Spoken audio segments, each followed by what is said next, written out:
everyone, this is Aparajita from evidyarthi.in. So यार अब वापस आ गए जल्दी से क्योंकि हमने फर्स्ट टॉपिक देख लिया होगा इंट्रोडक्शन. सो उसको जल्दी से देख लीजिए अगर नहीं देखा है, ठीक है. सो अब हम इसका ये जो चैप्टर है हमारा दिल्ली के बारे में है ना. So chapter number 3 the Delhi sultans, आपकी हिस्ट्री की बुक से जो हम चैप्टर है उसी को कंटिन्यू करते हैं हमारे टॉपिक नंबर 2 के साथ. So finding about the Delhi sultans, ये हम टॉपिक स्टार्ट करने जा रहे हैं. जल्दी से स्टार्ट करते हैं यार, किस बात की देरी. So Persian was used as a language under Delhi sultans and we can see many historical inscription coins architecture. So आप जानती हैं कि राजपूतों के बाद पर्शियन टर्किश रूलर्स आए थे, मुगल आ गए थे, तो वो लोग पर्शियन लैंग्वेज बहुत यूज करते थे. अब यहाँ पे राजपूतों के बारे में इतनी ज्यादा बात इसलिए नहीं हुई क्योंकि दिल्ली राजपूतों के अंडर काफी कम समय तक रही है और मुगल और टर्किश रूलर जितने भी थे उनके अंडर बहुत ज्यादा देर तक रही है. सो पर्शियन लैंग्वेज का काफी ज्यादा असर मिलता है हमें दिल्ली के अंदर. भाई मुगलाई खाना की बात मत कीजिए आप, तो बढ़िया खाना होता है, क्या बताओ. सो पर्शियन लैंग्वेज दिल्ली में काफी ज्यादा यूज करी जाती थी. साथ ही साथ सुल्तान जो वहां के रहते थे वो भी पर्शियन लैंग्वेज ही बोलते थे और हमें बहुत सारे पर्शियन लैंग्वेज में ही लिखे हुए इंस्क्रिप्शंस, कॉइन्स, आर्किटेक्चर मिले हैं जो हिस्टोरियंस जो इन सब कुछ बातें लिखते हैं उनके लिए काफी ज्यादा इंफॉर्मेटिव होती थी ये सारी चीजें, ठीक है. सो अब हम एक पर्टिकुलर टर्म है तारीख, तवारीख, ये काफी ज्यादा इंपॉर्टेंट है, ये भी आपका 1-2 मार्क्स में कैरी हो सकता है. सो तारीख क्या होता है? सिंगुलर. तवारीख होता है प्लूरल. तारीख क्या होता है? ये ना एक तरीके के डॉक्यूमेंट होते हैं, ठीक है. जैसे हमारे सांस्कृतिक जैसे वो थे प्रशस्ति संस्कृत में लिखे जाते थे, ब्राह्मणास लिखते थे, रूलर्स के बारे में, एडमिनिस्ट्रेशन पर्पस के बारे में वो सारी चीजें वो लिखा करते थे, एम्पायर के ऊपर लिखा करते थे. तो वैसे ही पर्शियन लैंग्वेज में मुगलों के अंडर लिखी जाती थी तवारीख. हमारे हिंदू ब्राह्मण्स के अंदर था प्रशस्ति एंड यहाँ पे है तवारीख, इसे तवारीख बोला जाता है. तवारीख एक तरीके की डॉक्यूमेंट होती है. अब ये तारीख क्या है? तारीख है सिंगुलर मतलब एक इंसान से ज्यादा लोगों के बारे में एक डॉक्यूमेंट में लिखे जाने वाली बातें. और तवारीख क्या होता है? सिर्फ एक इंसान के ऊपर लिखी हुई है उससे रिलेटेड बातें, ठीक है. सो ज्यादातर तवारीख ही लिखी जाती थी. तवारीख इसलिए लिखी जाती थी क्योंकि सिर्फ जो इंस्क्रिप्शन होते थे ना वो सिर्फ इंपॉर्टेंट लोगों के ऊपर ही लिखे जाते थे. जैसे रूलर का एडमिनिस्ट्रेशन कैसे चलता था. सो रूलर एक हो गया यानी कि प्लूरल हो गया. प्लूरल मतलब कि सिर्फ एक इंसान पे लिखे जाने वाली इंस्क्रिप्शन, और तारीख हो गया एक से ज्यादा लिखे जाने वाली इंस्क्रिप्शन. तो तारीख ज्यादा लिखी नहीं जाती थी, तवारीख ज्यादा लिखी जाती थी. रिटन इन पर्शियन, तो एक डॉक्यूमेंट होता था, रूलर के ऊपर लिखा जाता था और पर्शियन लैंग्वेज में होता था, ठीक है. और इसके अंदर ये जो तारीख और तवारीख लिखने वाले जो लोग होते थे वो लोग बहुत अच्छी बातें लिखा करते थे सुल्तान के बारे में, जिससे सुल्तान से उन्हें काफी रिच और बढ़िया रिवॉर्ड्स मिले, ठीक है. इसके बाद हम ये पता करते कि ये जो तवारीख, ये जो इंस्क्रिप्शन है, जो भी डॉक्यूमेंट है जो पर्शियन में लिखी जाती थी रूलर के ऊपर, ये लिखता कौन था.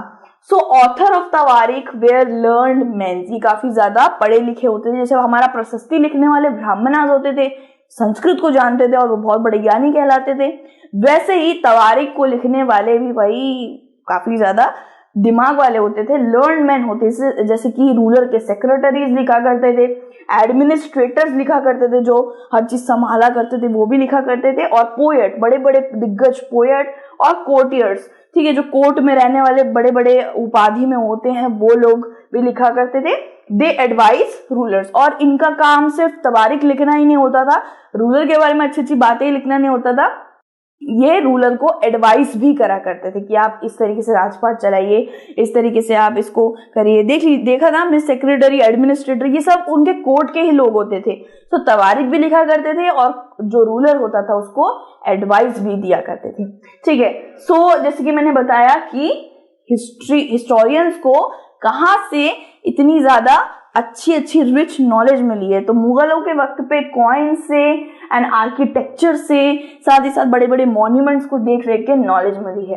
Persian language was detected with the help of these inscription, coins and monuments. तो पर्शियन लैंग्वेज उस वक्त पे यूज होती थी, सबसे ज्यादा एक्सटेंसिवली यूज होती थी. ये हमें कैसे पता चला है? ये हमें ये सारी चीजें देख के ही पता चला है.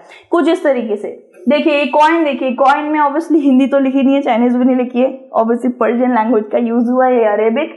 एंड यहाँ पे आप देख सकते हैं ये जो एक मॉन्यूमेंट है इसके अंदर भी नक्काशियां करी गई हैं, कुछ इस तरीके से ऐसे ऐसे करके लिखा गया है। तो इस मॉन्यूमेंट को ये एक्चुअली ये हमारा कुतुब मीनार की मैंने फोटो ली है। सो इस मॉन्यूमेंट्स को और इतने बड़े बड़े सुंदर सुंदर नक्काशियां कर रखी है, ये सब पर्शियन टेक्नोलॉजी है, ये सब पर्शियन तरीके हैं। सो इसी से हिस्टोरियंस जो थे उन्होंने डिटेक्ट किया कि पर्शियन लैंग्वेज उस वक्त पे सबसे ज्यादा मात्रा में यूज होती थी। ठीक है, उसके बाद मैं आपको तवारीख की जरा फुटेज दिखा देती हूँ, फोटो सो तवारीख कुछ इस तरीके का दिखता था, इसमें सब अच्छी अच्छी बातें लिखा करते थे, फोटोज भी गैदर करते थे जो तवारीख लिखा करते थे, और ये पर्शियन लैंग्वेज में आपको दिखी रही होगी। ठीक है, इसके बाद आपको मैं पर्शियन लैंग्वेज का भी ग्लिम्स दिखाना चाहती हूँ कि कुछ इस तरीके से पर्शियन लैंग्वेज दिखती है। ठीक है, और ये मॉडर्न नहीं, मिडिवल पर्शियन यूज करी जाती थी। और ऑथर, तवारीख के ऑथर कौन होते थे आप जानते हैं, पोएट्स होते थे। पोएट्स पहले से ही बहुत ज्यादा पढ़े लिखे होते थे। सेक्रेटरी, जो उस वक्त पे रूलर के सेक्रेटरी होते थे, वो लिखा करते थे तवारीख, उनके बारे में लिखा करते थे। एडमिनिस्ट्रेटर्स भी होते थे, और ये सारे के सारे लोग रूलर को एडवाइस भी करा करते थे। साथ ही साथ एक ट्विस्ट आ गया है इसके अंदर। देखिए आपकी जो बुक है ना उसके अंदर बहुत सारे इंपॉर्टेंट बॉक्सेस हैं जिसके अंदर से भी कभी कभार क्वेश्चंस आ जाते हैं, और मैं नहीं चाहती यार कि आप एग्जाम टाइम में ऐसे करके बैठे रहो कि यार मेरे 2 मार्क गए, क्योंकि मुझे इसके बारे में कुछ भी नहीं पता। सो ये जो भाई हमारे अखाड़े में ना सारी चीजें पता होनी चाहिए, मेरे सारे चुनू मुनू उसको सब पता होना चाहिए। ठीक है, बिकॉज आप मेरे दिल के बहुत करीब हो। सो इम्पॉर्टेंट बॉक्सेस तो मैं पक्का करा के रहूंगी। ठीक है, so the circle of justice, ये हमारा पहला इंपॉर्टेंट बॉक्स आ जाता है इस टॉपिक का। इसको जरा सा कर लेते हैं, छोटा सा है। So Fakhr Mudabbir wrote in the 13th century. Fakhr Mudabbir, ठीक है, ये एक तरीके के आई थिंक पोएट रहे होंगे। इन्होंने 13th सेंचुरी में लिखा होगा, या तो क्रॉनिकलर रहे होंगे तो पोएट रहे होंगे। इन्होंने 13वीं शताब्दी में क्या लिखा है, a king can not survive without soldier. King survive नहीं कर सकता अपने सोल्जर्स उसके पास नहीं रहेंगे तो सर्वाइव नहीं कर सकता। And soldiers can not live without salary, और सोल्जर्स अपनी सैलरी के विदाउट सर्वाइव नहीं कर सकते। ठीक है, salaries come from the revenue collected from peasants. अब यहाँ पे रेवेन्यू कलेक्शन आप जानते हैं पीजेंट से होता था, वहां के लोगों से रेवेन्यू कलेक्शन होता था। तो एक तरीके से चेन बना हुआ है, किंग सोल्जर के बिना नहीं रह सकता, सोल्जर सैलरी के बिना नहीं रह सकता, और सैलरी पीजेंट से कलेक्टेड रेवेन्यू से उनकी आती थी। But peasants can pay revenue only when they are prosperous and happy. This happens when the king promotes justice and honest governance. यहाँ पे होता है, लेकिन पीजेंट्स भी तो तभी रेवेन्यू दे पाएंगे, तभी कर चुका पाएंगे, टैक्स दे पाएंगे जब वो खुश होंगे, प्रॉस्परस किंगडम में रह रहे होंगे, जब वो खुशी खुशी से टैक्स दे देंगे, है ना। और गवर्नेंस और जस्टिस अच्छी चलेगी तो किंग और सब लोग ही हैप्पी रहेंगे। तो यहाँ पे ये बताया गया है। ठीक है, उसके बाद हम तवारीख पर वापस आते हैं। तवारीख ऑथर्स लिव्ड इन सिटीज। तवारीख ऑथर्स गांव में नहीं रहा करते थे, वो बहुत ज्यादा लर्न्ड मैन होते थे, इसलिए वो सिटीज में रहना प्रेफर करते थे। और उस वक्त पे सिटीज काफी ज्यादा मॉडर्न लगा करती थी कि रिच लोग ही वहां रह सकते हैं।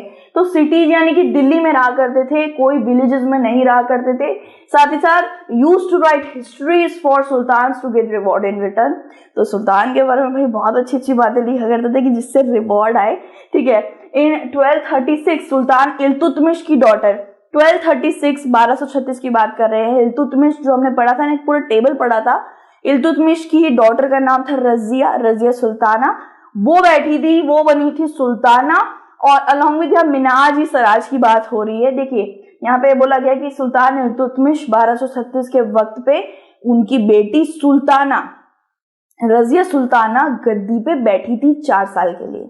ठीक है, 4 साल के लिए बैठी थी वो, जहां तक मुझे याद है 1240 तक उन्हें हटा दिया गया था।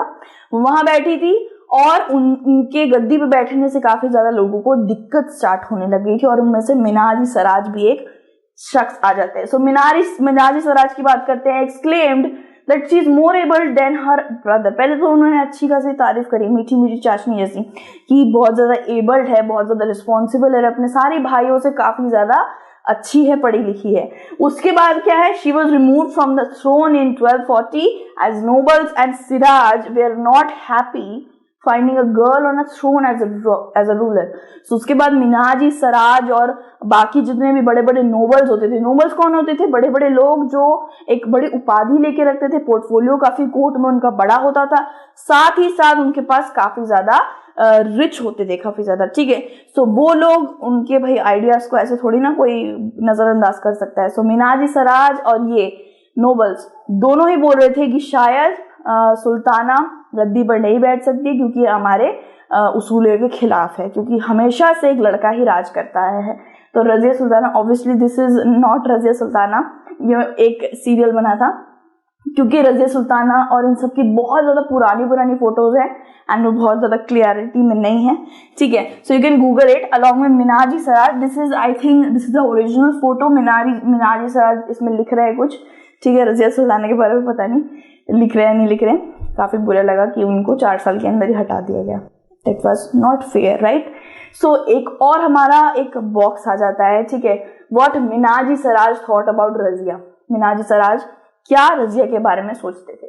So Minhaji Saraj thought that the queen's ruler went against the ideal social order created by God in which women were supposed to be subordinate to men.